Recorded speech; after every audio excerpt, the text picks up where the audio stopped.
Halo guys, bersama saya lagi dalam Alright Nopa Channel. Panas sahabat-sahabat semua. Kenyataan dan juga pencerahan daripada Lokman Adam. Sahabat-sahabat semua, katanya jangan lagi diperbodohkan oleh abakau yang hanya mengejar kuasa, mengejar jawatan, rakuskan kuasa dan sebagainya. Jadi mari kita tonton bersama video ini, bagaimana dan apakah ucapan Lokman Adam berkaitan dengan isu ini, sahabat-sahabat semua.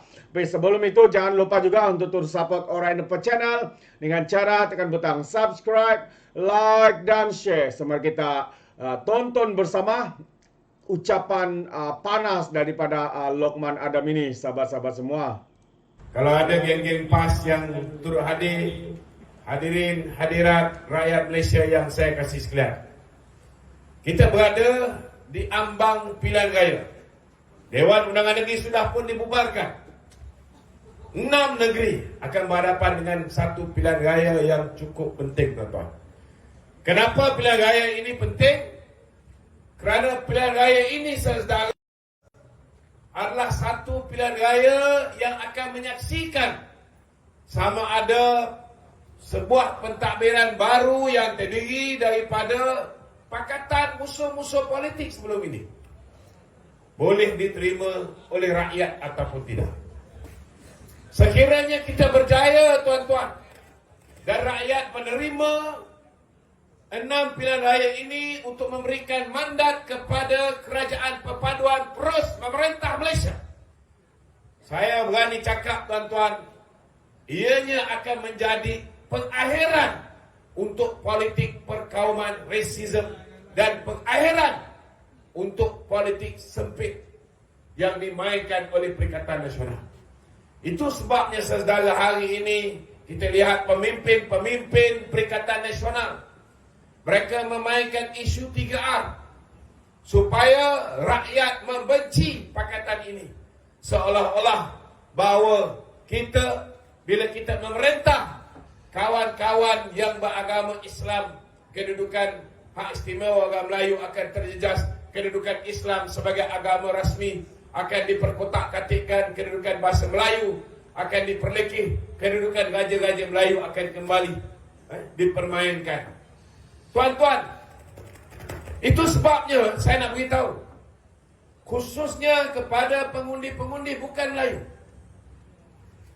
penting untuk jadikan pilihan raya ini sama penting seperti pilihan raya umum. Kalau kita tengok track record sahabat-sahabat kita, khususnya pengundi-pengundi the Chinese voters, bila kita adakan pilihan raya kecil, kita adakan pilihan raya negeri, mereka ni kadang-kadang kurang nak keluar, peratusan mengundi kurang nak keluar. Tetapi saya nak beritahu, pilihan raya kali ini sangat serius. Semua wajib keluar mengundi, tak kira Melayu, India, Cina. Kita harus hantar isyarat yang kuat bahawa negara ini sudah bersedia untuk perubahan, bersedia untuk kembali menjadi sebuah masyarakat yang harmoni. Setuju? Boleh kita buat ni? Ini penting, tuan-tuan. Ini penting. Dan sekiranya kita dapat buktikan bahawa rakyat negara ini mahukan perpaduan, percayalah, tuan-tuan, ini akan jadi batu nisan untuk Perikatan Nasional, saudara. Ianya akan jadi batu nisan. Mereka cuba nak memerintah. Saya nak beritahu, saudara, bukan hanya Malaysia saja terpaksa bersatu di antara musuh-musuh politik yang sekian lama. Hari ini seluruh dunia, tuan-tuan, ada 70 buah negara yang terpaksa ikut seperti mana di Malaysia ni, saudara.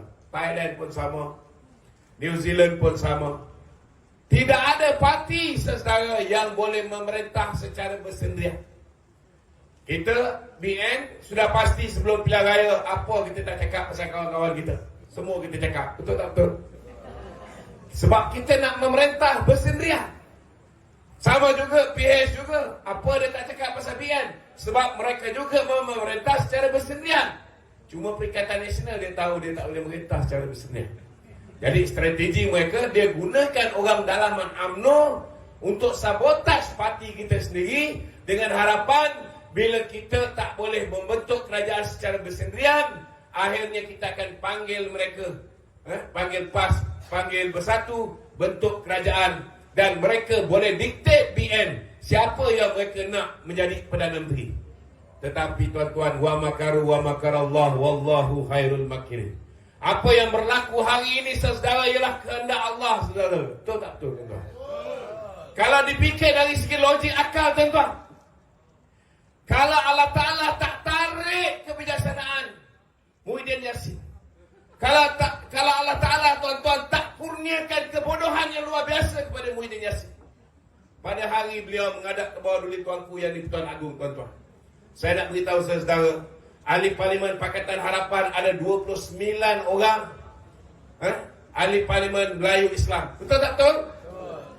Tetapi ahli Parlimen Perikatan Nasional, ahli Perikatan Nasional dia ada 74 orang. 74 orang. Kalau ketika dia masa tu belum lagi padang serai, belum lagi election, dia ada 73 orang. Kalau dia fikir tentang kekuatan orang Melayu, kalau dia fikir tentang kekuatan Islam, dia patut terima kerjasama dengan Pakatan Harapan. Dan di dalam Parlimen saudara, kita ada 103 orang Melayu, orang Islam di dalam Parlimen. Betul tak betul, tuan-tuan? Tetapi saudara, disebabkan Allah Ta'ala kurniakan kebodohan kepada Muhyiddin, tiba-tiba tuan-tuan, dia tak reti 73 dengan 82 mana lebih besar. Dia tak boleh differentiate.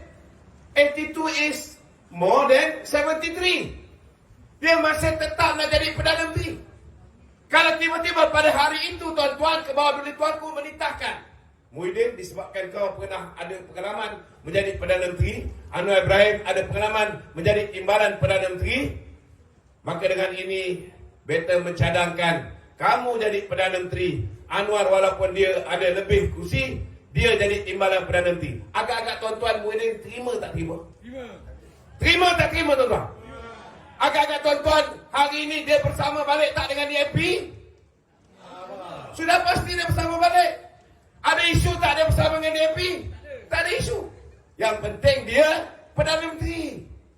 Itu sebab saya nak beritahu dengan orang Melayu, jangan jadi bodoh. Jangan diperbodohkan oleh Muhyiddin Yassin. Saudara, tuan-tuan fikir dia fikir pasal orang Melayu? Tuan-tuan fikir dia fikir pasal orang Islam? Tidak, tuan-tuan. Tidak. Kerana bila dia dipecat daripada UMNO kerana pengkhianatannya, dia pilih untuk bersama dengan DAP. Betul tak betul? Dan dia percaya untuk tumbangkan kita. DAP berapa lama lawan dengan BN, tak berjaya tumbangkan kita. Betul tak betul? Datuk Seri Anwar juga 25 tahun daripada saya bersama-sama dengan reformasi. Sampai saya tegur Izam dulu, kawan baik Mak Ahir ni, saya tegur dia pasal buat banglo. Kita sama-sama duduk sengsara lawan.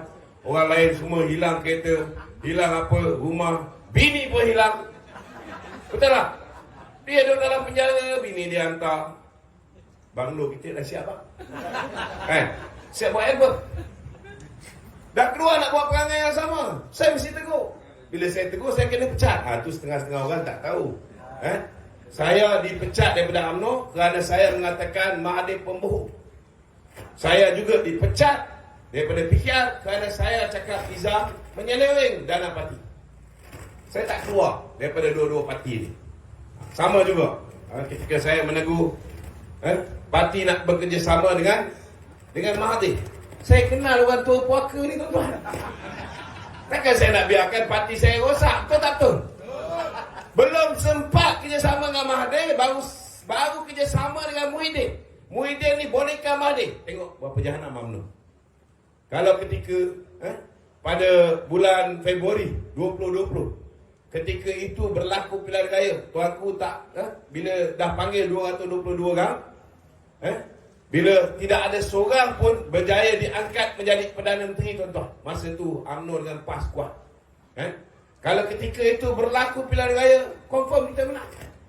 Tetapi saudara, segala apa yang berlaku ini saudara, disebabkan ketentuan Allah SWT. Kita dah bergaduh antara orang Melayu, orang India, orang Cina disebabkan politik ni terlalu lama. Betul tak betul tuan-tuan? Sampai bila?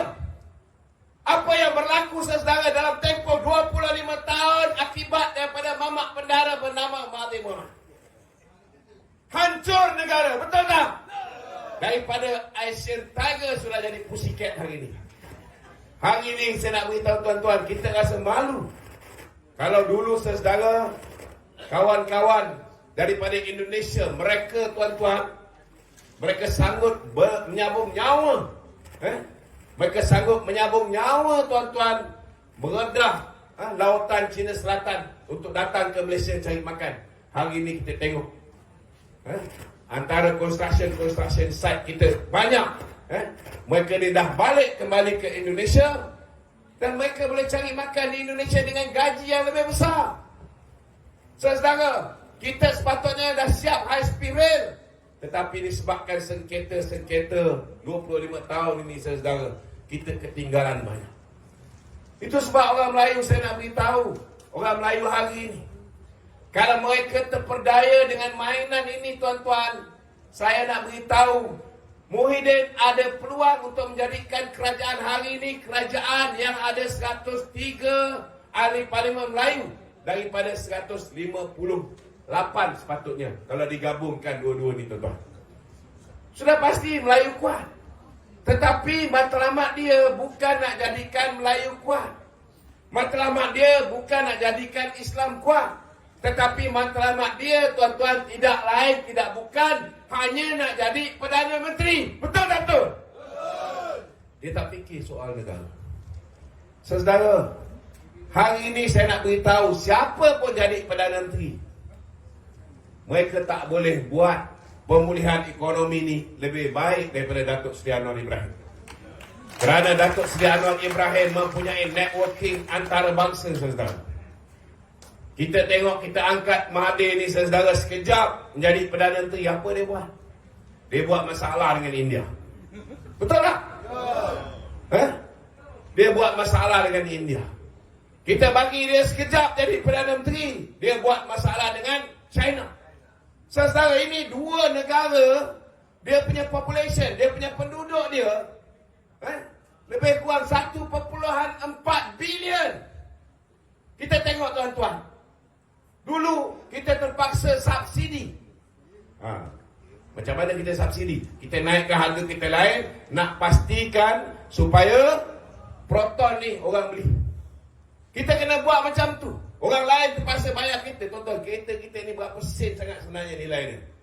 Tetapi saudara, hari ini satu Malaysia terpaksa bayar lebih, nak pastikan tuan-tuan harga kereta import ni lebih mahal daripada kereta Malaysia, nak melakukan kereta-kereta Proton Saga. Bila kita bekerjasama tuan-tuan, sebelum ni kita nak masuk pasaran ASEAN pun Proton tak laku saudara. Banyak negara ASEAN, walaupun ketika itu kita chairman ASEAN, kereta pun tak boleh jual. Tapi bila kita bergabung, kita buat strategic partnership dengan Geely Auto daripada China. Disebabkan saudara, China ni saudara, dia ada 1.4 bilion rakyat. Kita lihat apa yang berlaku tuan-tuan. Strategic partnership ini menyebabkan rakyat negeri China ada sense of belonging dengan kenderaan Proton Geely ni. Bila syarikat dia dapat 49%, kita Proton kekalkan 50,1%. Saya nak beritahu tuan-tuan, walaupun dulu kita memiliki 100%, tetapi tuan-tuan, kita lihat kereta Proton kita dikenali sebagai kereta yang power window dia pun susah nak naik. Betul tak betul? Ingat lagi tak Proton dulu? Ingat lagi tak orang panggil Proton kita tin Milo tuan-tuan? Sebab kualiti tak ada. Tetapi bila kita buat partnership dengan Geely, sebelum Geely buat partnership dengan Proton saudara, Geely saudara, ramai orang tak tahu bahawa Geely adalah tuan punya kereta Volvo, the most safest car in the world. Bila kita kerjasama dengan Geely, Geely adalah pemegang saham terbesar Daimler Chrysler. iaitu syarikat yang menghasilkan Mercedes-Benz, kereta yang paling luxury sekali, tuan-tuan. Saya nak beritahu tuan-tuan, itu sebabnya hari ini di mana ada Volvo, di mana ada Mercedes-Benz, di situ kita boleh jual kereta Proton. Kita lihat hari ini dari segi kualiti. Kalau dulu orang kata Proton ni tak ada kualiti, hari ini kita tengok X70, kualiti bagus tak bagus? Bagus. Jualan kita bagus tak bagus? Bagus. Nak kena tunggu 6-7 bulan, tuan-tuan, nak dapatkan kereta Proton kita. Itu sebab kena faham. Kita bagi orang tua puaka ni jadi Perdana Menteri, tuan-tuan, hancur saudara. Dia batalkan ECRL, high speed rail, segala apa yang dah design kontrak dengan pihak China dibatalkan. Apa yang dah dipersetujui dengan pihak India, akibat daripada dia pergi berjumpa dengan jago kriket, apa dipanggil, Imran Khan, habis rosak hubungan kita dengan India. Saudara, hari ini akibat daripada mewarisi sebuah kerajaan yang saya cakap terus terang lah, hampir lumpuh, tuan-tuan. Zaman Datuk Seri Najib, hutang Malaysia 2017 686.8 bilion ringgit saja. That is around 50.8% against our GDP. Tetapi hari ini Datuk Seri Anwar selepas bagi peluang pada Mahathir buat hutang yang luar biasa, selepas Muhyiddin buat hutang yang luar biasa, termasuklah kroni dia. Siapa kroni dia, tuan-tuan? Ismail Sabri. Saudara, hutang negara hari ini 1.5 trilion. 1.5 trilion. Dan hari ini ada orang gila kata, kami rindu zaman abah kau, kepala otak kau. Tak boleh brain, ha? Tuan-tuan tahu tak apa berlaku zaman abah kau? Kau orang nak pergi keluar cari makan pun tak boleh, betul tak betul? Semua orang kena lockdown, betul tak? Yang boleh keluar cari makan, apa yang dipanggil sebagai essential services. Dia kata, mana ada kita lockdown semua orang? Kita benarkan pemandu teksi pergi cari makan, kita benarkan pemandu Grab pergi cari makan. Memanglah betul kau benarkan pemandu teksi, pemandu Grab pergi cari penumpang. Tapi kalau dah penumpang dia kau lockdown, dia nak tangkap apa? Betul tak? Dia nak bawa siapa? Itu sebab, tuan-tuan, kita nak pilih pemimpin, saudara, kita kena pilih pemimpin yang ada otak. Kita tak boleh pilih pemimpin yang tidak ada akal, yang tidak tahu tentang ekonomi, yang sanggup lockdown satu negara semata-mata nak mengelakkan undi tak percaya di parlimen. Nak lockdown parlimen je, tuan-tuan, nanti orang kata dia lockdown itu kerana nak menyelamatkan tekuk dia, betul tak betul? Jadi dia terpaksa lockdown satu negara, termasuklah Perlis yang angka COVID terlalu rendah, dia lockdown. Tetapi saudara, berapa harga yang rakyat kena bayar? Hutang negara bertingkat.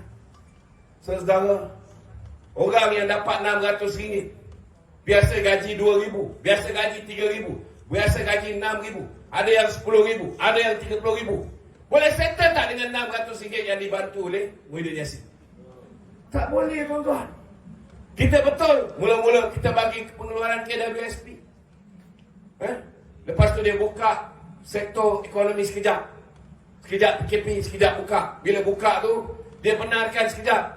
Atas nasihat Dato' Najib dulu, dia bagi keluarkan duit KWSP. 45 billion injected into our economy. Alhamdulillah, sekejap kita ada spending power. Tuan-tuan, orang mula gunakan duit itu untuk mula meniaga balik. Bila dah dimodalkan, tiba-tiba dia tutup balik. Tutup balik. Sekejap buka, sekejap tutup. Bila dah tutup balik, tuan-tuan, apa jadi? Bila buka balik, saudara, simpanan habis. Zaman 18 bulan ni, tanya dengan kawan-kawan kita, siapa yang kena lockdown kat rumah? Siapa yang simpanan tak luar? Ada ke? Habis. Betul tak? Bila buka balik, minta KWSP lagi sekali. Takkan nak bagi lagi? Tuan-tuan, kita bagi 4 kali sebenarnya, saudara. 4 kali. Tapi last kali, dah tak ada pilihan, ada yang menggunakan pinjaman along, tuan-tuan. Bila ekonomi buka, mula-mula boleh bayar. Tapi bila dia tengok kedudukan ekonomi, kedudukan politik tak stabil, dia tutup balik. Bila dia tutup balik, tuan-tuan, orang tak boleh bayar duit along. Bila tak boleh bayar duit along, kena kejar dengan along, kena simbacan. Keluarga diugut. Ada ramai yang bunuh diri. Betul tak betul, tuan-tuan? Bila datang pilihan raya, Muhyiddin, Hamzah Zainuddin, kawan-kawan Perikatan Nasional buat majlis angkat sumpah. Wallahi, saya undi PAS. Dapatlah RM350, dapatlah RM500, dapatlah RM1,000. Dia lupa sengsara 18 bulan. Dia pangkah Perikatan Nasional sampai 74 orang ahli parlimen daripada Perikatan Nasional dapat jadi. Saya cakap terus terang, saya tak boleh hadam benda ni sampai hari ni, tuan-tuan. Itu sebab kadang-kadang saya cakap, ke mana perginya kebijaksanaan 4 juta lebih yang bagi undi pada Perikatan Nasional? Hari ini kita tengok, bila kita bergabung dengan Pakatan Harapan, dalam tu ada DAP. Hari ini ada di kalangan orang UMNO kata, kita akan undi BN, tapi kita tak akan undi Pakatan Harapan. Saya nak beritahu tuan-tuan, kalau tuan-tuan buat benda ni, tuan-tuan ingat, orang Pakatan Harapan ni bodoh ke apa?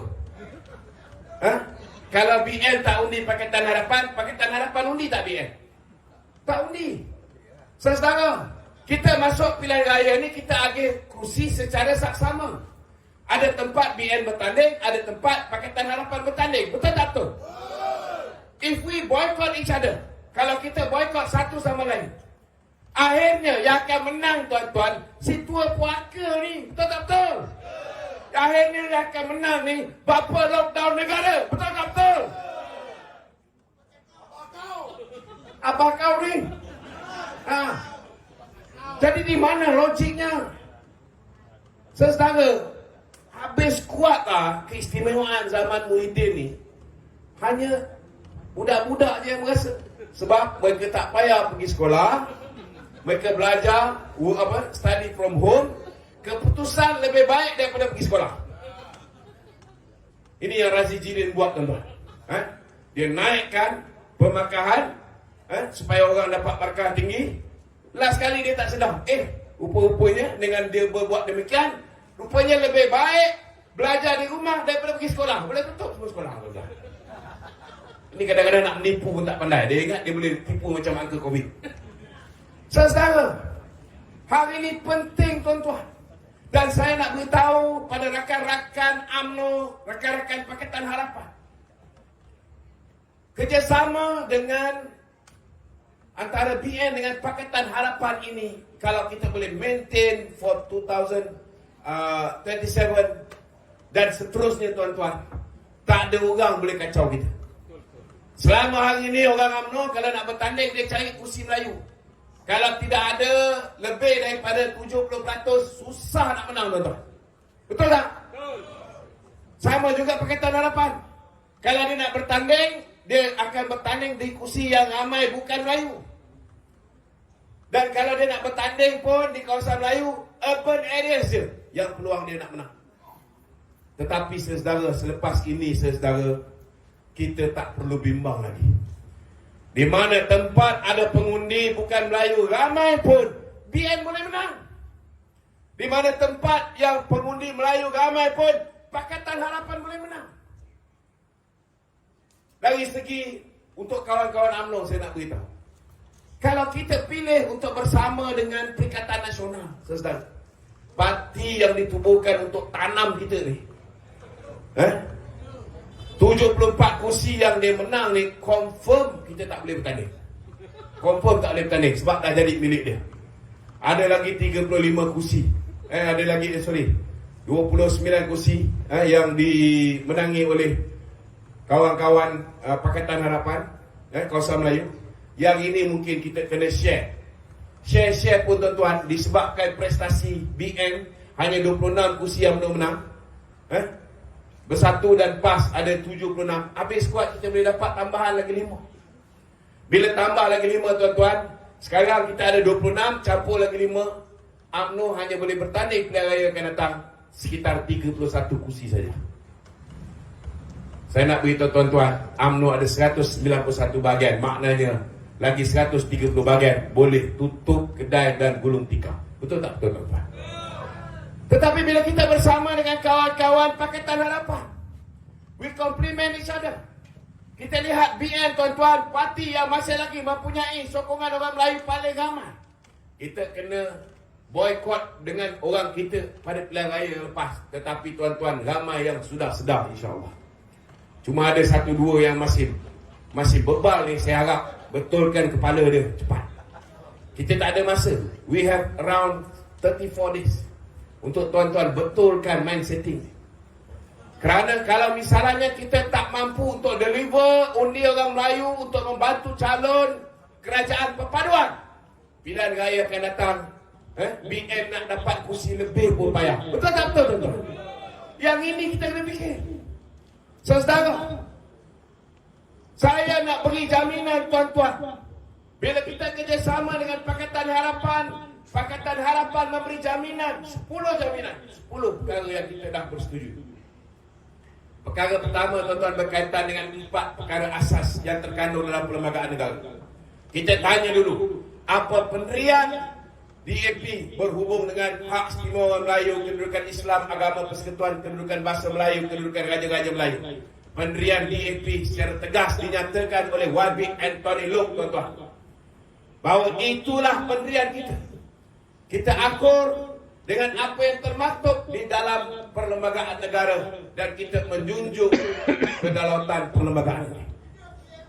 Itu sebabnya saudara, saya nak beritahu tuan-tuan tidak perlu bimbang, khususnya pengundi Melayu.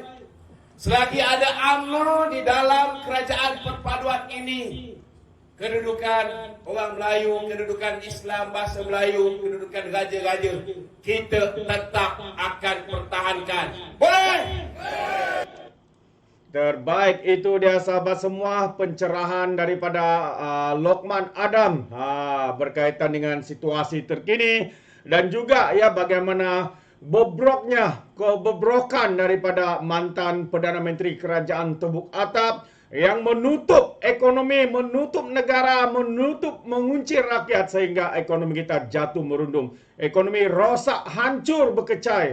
Demi apa? Demi hanya untuk mengekalkan jawatan kuasa dan pemerintahannya pada ketika itu. Dan siapa yang menjadi mangsa? Kamu sahabat-sahabat semua, kita semua yang menjadi mangsa. Sehingga ramai yang kehilangan punca pendapatan. Harga barang meningkat, inflasi makin meningkat dan banyak lagi. Tapi hari ini mereka katakan, ya kerajaan ini gagal. Tapi sebaliknya sahabat semua, itu hanyalah cara untuk mereka menutupi segala kegagalan, segala ketidakupayaan mereka semasa memerintah. Hari ini mereka menyalahkan kerajaan perpaduan Datuk Seri Anwar Ibrahim pula. Fikirkan sahabat semua. Jadi sampai di sini saja. Sekiranya sahabat semua juga ingin memohon berikan sebarang komen, Anda boleh berikan komen Anda dalam ruangan komen. Tapi ingat, komen dengan cara berhemah, jangan menjadi seperti Walan Walantit, lebay-lebay, geng sapu bersih dan juga geng takut Anwar ya apabila memberikan komen penuh dengan hasutan, kebencian dan juga fitnah melampau. Sepertinya mereka tidak punya otak, mungkin karena otak mereka tertinggal di atas Gunung Kinabalu. Alright, jadi sampai di sini saja. Izinkan saya untuk mengundurkan diri dan seperti biasa, peribahasa mengatakan, tapapun kangkap, 2 tahun keinginan. Dalam bahasa Melanya, tepuk dadah, tanya selera. Sekiannya daripada Orang Napa Channel. Sekarang kita berjumpa lagi dalam info dan update yang seterusnya. Sekian. Bye-bye.